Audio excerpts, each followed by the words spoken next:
আপনি যেই কোনো রোগে আক্রান্ত হন না কেন, আপনি যদি সূরা ফাতিহা পড়ে ফু দেন, সুস্থ করবে কে? বিশ্বাস হয় না সন্দেহ লাগে?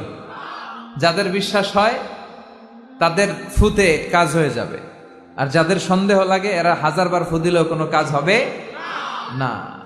3 কুল, সূরাতুল ইখলাস, সূরাতুল ফালাক, আরেকটা সূরাতুন নাস, এগুলো পড়ে ফু দিবেন, অসুস্থ ব্যক্তি সুস্থ হয়ে যাবে।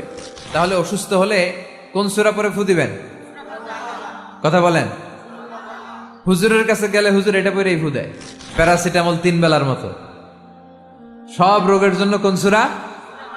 চিল্লায় বলতে হবে, কোন সূরা? ফাতিহা।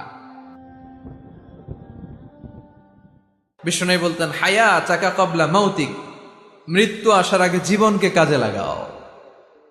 এই জীবন আল্লাহর দেয়া সবচেয়ে দামি উপহার আমাদের জন্য।